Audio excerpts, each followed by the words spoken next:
Welcome friends, তোমাদের সকলকে স্বাগত জানাই আমার এই চ্যানেলে। আজকে এই ভিডিওতে আমি মূলত যেটা তোমাদের সাথে আলোচনা করব সেটি হচ্ছে PSC food SI exam strategy নিয়ে।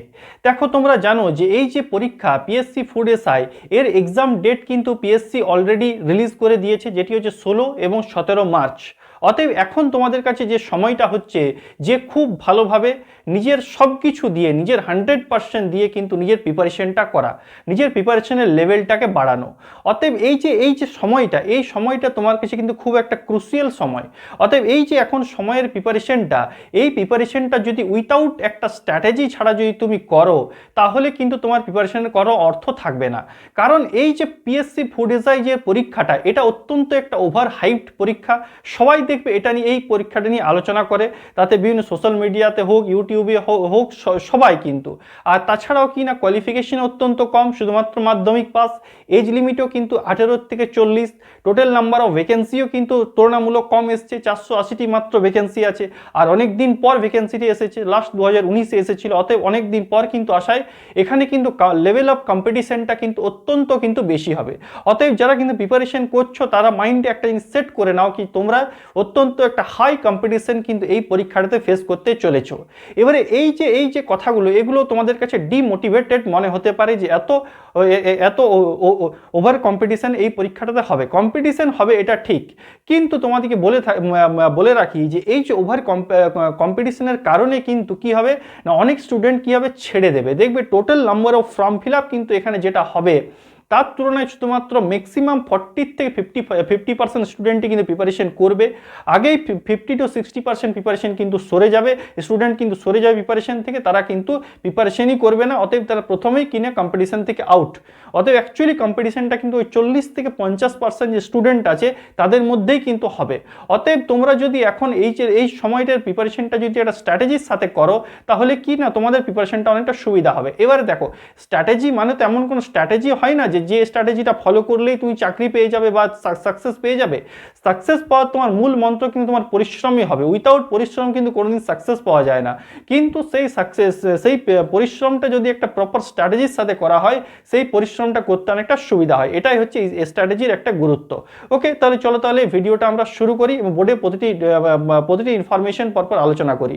শুরু করার আগে বলে রাখি, যেসব বন্ধুরা এই ধরনের ভিডিও বা বিভিন্ন গভর্নমেন্ট জব ভ্যাকেন্সির ভিডিও সম্বন্ধে আপডেট থাকতে চাও, তারা আমার এই চ্যানেলটিকে অবশ্যই সাবস্ক্রাইব করো। ওকে, এবারে দেখো বোর্ডে, দেখো কি না, PSC food SI exam strategy. Okay, এবার এই যে স্ট্র্যাটেজিটা, এটার আমি একটা নাম দিয়েছি কি না, 60 ডেজ স্ট্র্যাটেজি। 60 ডেজ বা 2 মাসের সময় তোমাদের কাছে এখন আছে, যেহেতু এক্সাম ডেট হচ্ছে তোমাদের 16 এবং 17 মার্চ।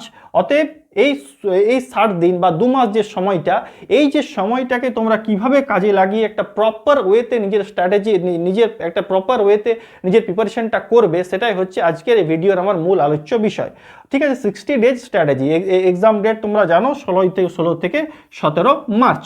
ওকে, এটা হচ্ছে 60 ডেজ স্ট্র্যাটেজি। এরপরে কি না, এই যে পরীক্ষাটা, এর সিলেবাসটা একটু দেখে নিই। দেখো, সিলেবাসে এখানে কি আছে, দুটো সাবজেক্টেই পরীক্ষা হবে, এখানে অ্যারিথমেটিক আর জিএস।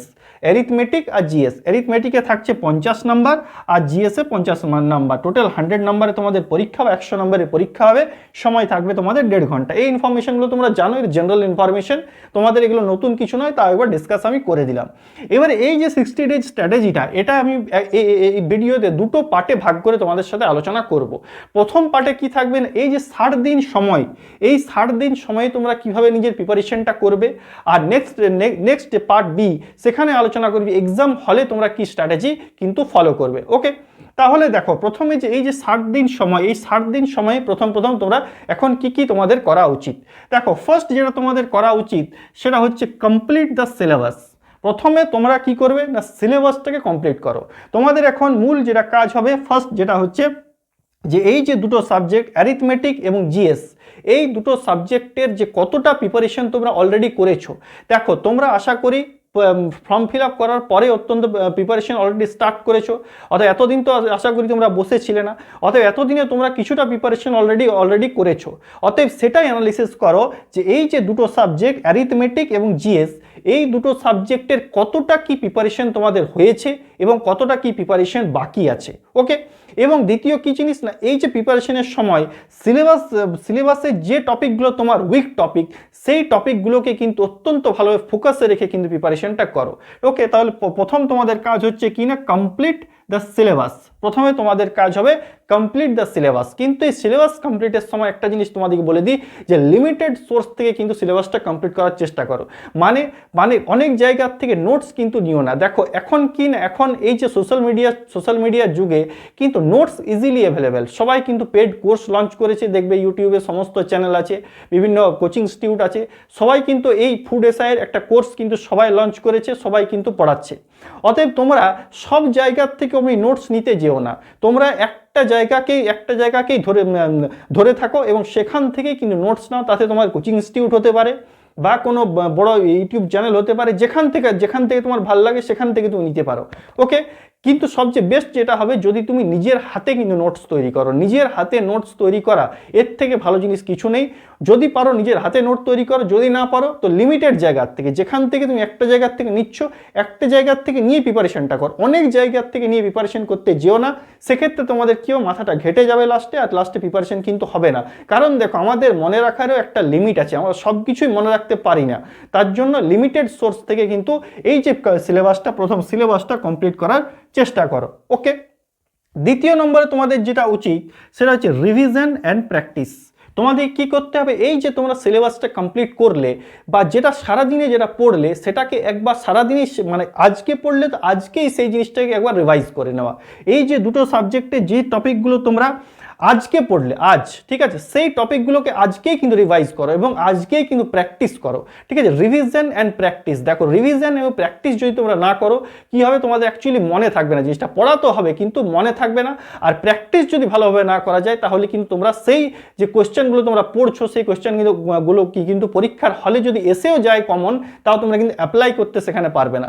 অতএব রিভিশন অ্যান্ড প্র্যাকটিস, যেটা পড়ছো সেটাকে বারবার রিভাইজ করা এবং সেটাকে প্র্যাকটিস করাটা কিন্তু অত্যন্ত জরুরি। ওকে, এবার এই রিভিশনের সময় তোমাদের আরেকটা জিনিস বলে দিই, যে প্রথমে যেগুলো বললাম যে উইক টপিকগুলো, যে সিলেবাস কমপ্লিট করার সময় যে উইক টপিকগুলো তোমাদের থাকবে, সেগুলোর জন্য তোমরা কি করো না, একটা মাস্টার নোটবুক তৈরি করো। যেখানে কি করবে না, এই দুটো সাবজেক্টেরই যে টপিকগুলো তোমার কিছু উইক লাগছে, সেই টপিকগুলোকে নিজের হাতে নোটস তৈরি করে একটা ভালো, খুব সুন্দর করে একটা খাতা তৈরি করো এবং সেই খাতাটিকে তোমরা কি রাত্রে শুতে যাওয়ার আগে একবার ডেলি রিভাইজ করে নাও। তাহলে কি না, দেখবে যে তোমার যে টপিকগুলো উইক লাগছিল, সেই টপিকগুলো তোমার ধীরে ধীরে স্ট্রং হয়ে যাচ্ছে।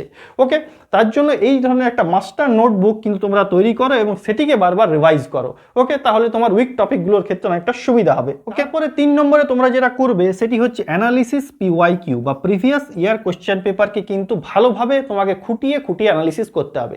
এই প্রিভিয়াস ইয়ার কোশ্চেন পেপারটাকে তোমরা এমনভাবে অ্যানালিসিস করো যেন এটা তোমাদের কাছে একটা প্র্যাকটিস সেটের মতন। ওকে, আর এই যে প্রিভিয়াস ইয়ার কোশ্চেন পেপার, এটি তো দেখো ফুড এসআই এর প্রিভিয়াস ইয়ার কোশ্চেন পেপার তো অ্যানালিসিস করবে, তার সাথে পিএসসি মিসলেনিয়াস এবং পিএসসি ক্লার্কশিপ, এই দুটো পরীক্ষার এই দুটো সাবজেক্ট অ্যারিথমেটিক এবং জিএস এর যা কোশ্চেন এসেছিল বিগত 10 বছরে, সেটি কিন্তু প্রপারলি অ্যানালিসিস করে এবং ভালোভাবে খুঁটিয়ে অ্যানালিসিস করো। প্রতিটি কোশ্চেনের রিলেটেড কোশ্চেন কি হতে পারে সেগুলিকে নোট ডাউন করো এবং প্রতিটি কোশ্চেনের যে 4টি অপশন, এই 4টি অপশন থেকে কি কোশ্চেন আবার হতে পারে সেগুলিকে নোট ডাউন করো। আর যেগুলো হুবহু এসছে সেগুলো তো মুখস্থ তোমরা করেই নিবে। দেখো, পিএসসি কি হয় না, পিএসসি অনেক রকমের কিন্তু পরীক্ষা নেয়, শুধুমাত্র ফুড এসআই নেয় না, অনেক রকমের পরীক্ষা নেয়, সারা বছর ধরে নেয়। অতএব পিএসসির কাছে কিন্তু ডেলি প্রতিটি পরীক্ষার জন্য নতুন কোশ্চেন ক্রিয়েট করা সম্ভব নয়। অতএব তার জন্য তারা কি করবে না, কিছু কোশ্চেন দেখবে রিপিটেশন কিন্তু পাবেই। বিগত 10 বছরের কোশ্চেন পেপার যদি করো, কোথাও না কোথাও 2-4টা কোশ্চেন কিন্তু রিপিটেশন হবে, আর একই টাইপের কোশ্চেন তো পাবে। তার জন্য analysis PYQ previous year question পেপারগুলিকে ভালোভাবে অ্যানালিসিস করো এবং সেই অ্যানালিসিস নয়, এগুলোকে একটা প্র্যাকটিস সেট হিসাবে অ্যানালিসিস করো। ভাবো যে এটা আমার কাছে একটা প্র্যাকটিস সেট, এগুলোকে আমাকে ভালোভাবে প্র্যাকটিস কিন্তু করতে হবে। ওকে, তারপরে যেটা করা উচিত তোমাদের, focus on every subject and topic. তোমাকে কিন্তু যেহেতু এখানে দুটি সাবজেক্ট তোমার অ্যারিথমেটিক এবং জিএস, অতএব দুটো সাবজেক্টকেই কিন্তু সমান গুরুত্ব দিয়ে কিন্তু পড়তে হবে। দেখো, এখানে একটা ভালো স্কোর কিন্তু না করলে তুমি এই পরীক্ষা পাস করতে পারবে না। অতএব তার জন্য দুটো সাবজেক্টেরই দুটো সাবজেক্টকে সমান গুরুত্ব দিয়ে, দুটো সাবজেক্টের প্রতিটি টপিককে কিন্তু একদম তোমাকে সমান গুরুত্ব দিয়ে পড়তে হবে। কোনো টপিককে কিন্তু তোমাকে ছাড়া চলবে না, যদি ছেড়েছো সেক্ষেত্রে তোমাদের কিন্তু লস হবে। তার জন্য কি না, প্রতিটি সাবজেক্টের প্রতিটি টপিককে সমান গুরুত্ব দিয়ে পড়তে হবে। দেখো তুমি যদি এমন কিছু ভাবো যে এই টপিকটা আমার কাছে খুব স্ট্রং বা এই সাবজেক্টটা আমার কাছে খুব স্ট্রং, এটা আমি পড়বো আর আর আর আমি পরীক্ষায় খুব ভালো ফল করব, এটা কিন্তু হবে না। কারণ দেখো এখন কিন্তু কোশ্চেনের প্যাটার্ন কিন্তু চেঞ্জ হয়ে গেছে। পিএসসির আগের মতো না শুধুমাত্র এমসিকিউ কোশ্চেন কিন্তু আসবে না, এখন কিন্তু কোশ্চেনের কনসেপ্ট বেসিস কোশ্চেন আসে, কোশ্চেনের ডেপথ অনেক বেশি থাকবে। এটা তোমরা যখন পরীক্ষা দেবে তখন তোমরা দেখবে যে কিন্তু কোশ্চেন কিন্তু কনসেপ্ট বেসিস, আগের মতো এমসিকিউ কোশ্চেন নেই। অতএব প্রিপারেশনটা তোমাদেরকে সেভাবেই কিন্তু করতে হবে, প্রতিটি সাবজেক্টকে কিন্তু খুঁটিয়ে পড়তে হবে, খুঁটিয়ে সমান গুরুত্ব দিয়ে প্রতিটি সাবজেক্টকে কিন্তু পড়তে হবে, তবেই তোমরা কিন্তু পরীক্ষা পাস করতে পারবে। ওকে, তার জন্য প্রতিটি সাবজেক্টের প্রতিটি টপিককে সমান গুরুত্ব দিয়ে পড়াশোনা কিন্তু তোমাদেরই করতে হবে। ওকে, আর লাস্টলি কি করবে না, মক টেস্ট। এটা অত্যন্ত গুরুত্বপূর্ণ জিনিস। ডেলি কিন্তু এখন একটা করে পিএসসি ফুড এসআইয়ের মক টেস্ট কিন্তু তোমাদেরকে দিতেই হবে। দেখো মক টেস্ট যদি দাও, প্রথম তোমাদের লাভ যেটা হবে সেটি হচ্ছে যে কোন সাবজেক্টটি তোমার কাছে, কোন সাবজেক্টের কোন টপিকটা তোমার কাছে স্ট্রং টপিক, কোনটা উইক টপিক, সেই জিনিসটা বুঝতে পারবে। দ্বিতীয় নম্বর কিনা টাইম ম্যানেজমেন্ট। এই যে 150 তোমাদের 100 নম্বরের পরীক্ষা তোমাদের 1.5 ঘন্টায় দিতে হবে, এই যে টাইম ম্যানেজমেন্ট করাটা, এই টাইম ম্যানেজমেন্টে তোমাদের সুবিধা করবে মক টেস্ট। দেখো মক টেস্ট না দিয়ে যদি ডাইরেক্ট কিন্তু তোমরা পরীক্ষার হলে বসতে যাও, সেক্ষেত্রে তোমাদের কিন্তু হয়তো 100 নম্বরে 1.5 ঘন্টা যে সময়টা, এটা কিন্তু কম পড়ে যেতে পারে। সেক্ষেত্রে তোমাদের যদি প্র্যাকটিসটা হয়ে থাকে সেক্ষেত্রে তোমাদের অনেকটা সুবিধা হবে। আর তাছাড়া কি না, মক টেস্ট কিন্তু শুধু দিলে হবে না, মক টেস্টটাই কিন্তু অ্যানালিসিস করতে হবে যে কোথায় আমি ভুল করছি, কোন সাবজেক্টের কোন টপিকের কোশ্চেনগুলো আমার ঠিক মতো হচ্ছে না, সেই জিনিসটার অ্যানালিসিস কিন্তু তোমাকে খুব ভালোভাবে কিন্তু করতে হবে। আর মক টেস্ট চেষ্টা করে যখন দেবে, ওএমআর সিটেই কিন্তু মক টেস্ট দেবে। ওএমআর সিট বাজারে কিনতে পাওয়া যায়, কিনে নেবে এবং মক টেস্ট কিন্তু ওএমআর সিটেই দেবে। সেক্ষেত্রে কি না, তোমার পরীক্ষার হলের একটা প্রিপারেশন কিন্তু অলরেডি কিন্তু হয়ে থাকবে। দেখো এই যে এক্সামগুলো, এগুলো তো অফলাইন এক্সাম হয়, ওএমআর পরীক্ষা হয়। তার জন্য দেখো ওএমআরে যদি একটু কোথাও ভুল হয়ে যায়, সেক্ষেত্রে তোমার পরিশ্রমটা বৃথা হয়ে যাবে, তোমার কিন্তু পরীক্ষাটা ক্যান্সেল হয়ে যায়, এটা তোমরা জানো। তার জন্য যদি ওএমআরে বাড়ির থেকে যদি প্র্যাকটিসটা কিন্তু তোমার হয়ে থাকে, সেক্ষেত্রে তোমার কি হবে না, এক্সাম হলে গিয়ে ওএমআরে যে ভুল হওয়ার চান্সটা সেটা কমে যাবে। দ্বিতীয়ত সময় কিন্তু কম লাগবে। তার জন্য ওএমআরেই দাও, এবং কি না যখন তোমরা মক টেস্ট দিতে বসবে, এমনভাবে বসো যেমন আমি এক্সাম হলেই কিন্তু পরীক্ষা দিচ্ছি। এমন ভেবো না যে বাড়িতে বসে মক টেস্ট দিচ্ছি। মক টেস্ট দেওয়ার সময় এমন কিছু করো না যে কোনো সাবজেক্টের কোনো কোশ্চেনটা পাচ্ছ না, হয়তো বই বা খাতা দেখে সেটি করে দিলে, এমনি কিন্তু করবে না। ওকে, তোমরা কিন্তু যখন মক টেস্ট দেবে, একটি প্রপার ওয়েতে 1.5 ঘন্টা সময় নিয়ে 100 নম্বরের একটি মক টেস্ট দিয়ে তারপরে কিন্তু অ্যানালিসিস করবে। ওকে, মানে ভাববে যে এক্সাম হলেই কিন্তু আমরা পরীক্ষা দিচ্ছি। ওকে, এটাই হচ্ছে মক টেস্ট। তাহলে এই হলো, এখন যে তোমাদের কাছে 60 দিন সময়টা আছে, সেই 60 দিন সময়ে এই কাজগুলো তোমাদের করতে হবে। সিলেবাস কমপ্লিট করো, রিভিশন করো এবং সেটিকে বারবার প্র্যাকটিস করো। প্রিভিয়াস ইয়ার কোশ্চেন পেপারকে কিন্তু ভালোভাবে অ্যানালিসিস করো, প্রতিটি সাবজেক্টকে সমান গুরুত্ব দিয়ে পড়ো, আর লাস্টলি মক টেস্ট কিন্তু দাও। ওকে, এরপর আমি আলোচনা করছি এক্সাম হল স্ট্র্যাটেজি নিয়ে। এক্সাম হলে তোমাদের কি করা উচিত।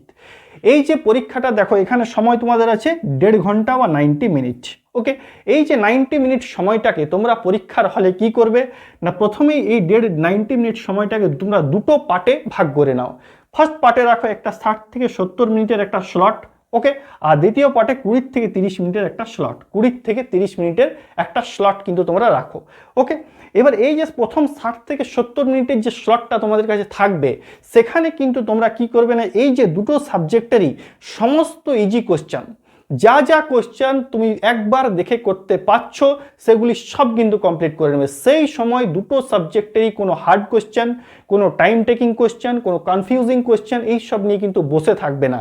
ওকে, প্রথম 60-70 মিনিট সময়টাতে টোটাল যা ইজি কোশ্চেন তোমার কাছে আছে, সেগুলি সব কিন্তু কমপ্লিট করে নাও, টোটাল কিন্তু কমপ্লিট করে নেবে। ওকে, ফর ইজি কোশ্চেন, দেখো আমি লিখে দিয়েছি ইজি কোশ্চেনগুলি কমপ্লিট করে নাও। তারপরে 20-30 মিনিট যে সময়টা তোমার কাছে থাকছে, সেখানে তুমি সমস্ত হার্ড কোশ্চেন, কনফিউজিং কোশ্চেন, বিভিন্ন টাইম টেকিং কোশ্চেন, যে কোশ্চেনগুলি দেখে তুমি মনে হচ্ছে যে একটু সময় লাগবে, সেই কোশ্চেনগুলি কিন্তু করবে।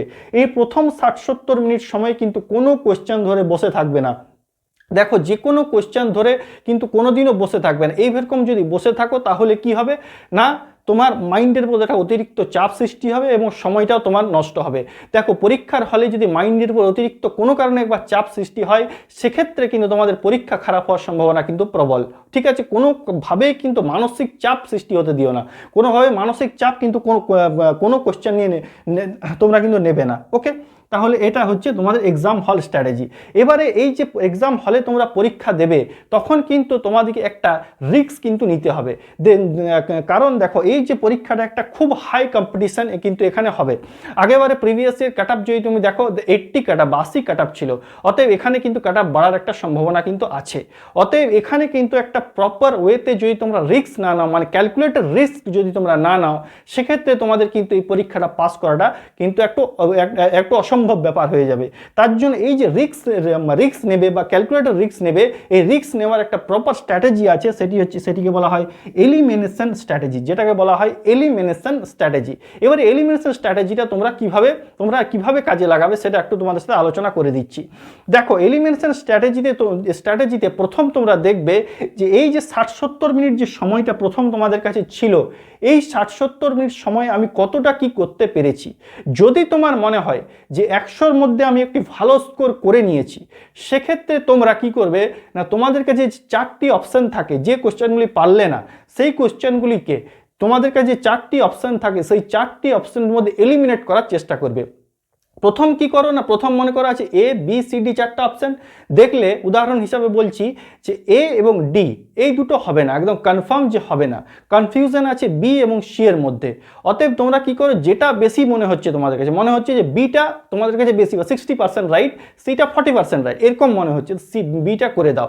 সেক্ষেত্রে কি হবে, যদি দুটো অপশানকে একদম সিওরলি তোমরা বাদ দিতে পারছো, সেখানে কিন্তু তোমার সঠিক হওয়ার সম্ভাবনাটা কিন্তু বেড়ে যাবে। ওকে, আর যদি মনে হয় যে এই যে ফার্স্ট টাইম ফ্রেমটা তোমার কাছে, সেখানে যদি একটা ভালো স্কোর না হয়, কনফিউশন যদি তোমার থাকে যে পাস করবো কি করবো না, সেক্ষেত্রে তুমি যদি 4টা অপশানের মধ্যে একটা অপশানকেও এলিমিনেট করতে পারছো বা একটি অপশানকেও বাদ দিতে পারছো, বাকি 3টির মধ্যে যেটি তোমার বেশি মনে হচ্ছে বা যেটি তোমার রাইট মনে হচ্ছে, সেটি কিন্তু করে দাও। সেক্ষেত্রেও কি হবে না, তোমাদের সঠিক হওয়ার সম্ভাবনাটা কিন্তু অনেকটা বেড়ে যাবে। ওকে, আর আরেকটা কি জিনিস করবে পরীক্ষার হলে না, তোমরা যখন কোনো কোশ্চেনকে লাস্ট ওয়েমারে ফিল আপ করতে যাবে, তার আগে কোশ্চেনের নাম্বারের সাথে কিন্তু ওয়েমারের যে নাম্বারটা, ঠিক আছে, কোশ্চেন নাম্বারটা, মনে করো একের দাগের কোশ্চেন, তার একের দাগের কোশ্চেনটা যেটা তোমাদের কোশ্চেন পেপার যে সেখানেও আছে কিনা, আর ওয়েমারও 1 নাম্বার দাগেই দিচ্ছ কিনা, সেটা কিন্তু একবার মিলিয়ে নেবে বা ট্যালি করে নেবে।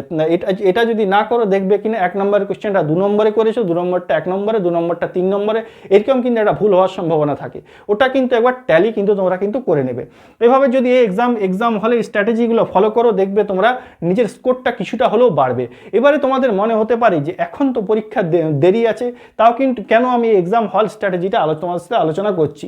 দেখো এটা আলোচনা করার মূল যে কারণটা হলো, সেটি হচ্ছে এই যে স্ট্র্যাটেজিটা তোমাদেরকে বললাম এক্সাম হলে, এই স্ট্র্যাটেজিটা তোমরা কিন্তু যখন বাড়িতে মক টেস্ট দেবে, তখন কিন্তু এই মক টেস্টেও সেম স্ট্র্যাটেজি কিন্তু ফলো করে তোমরা কিন্তু বাড়িতে মক টেস্টটা দাও।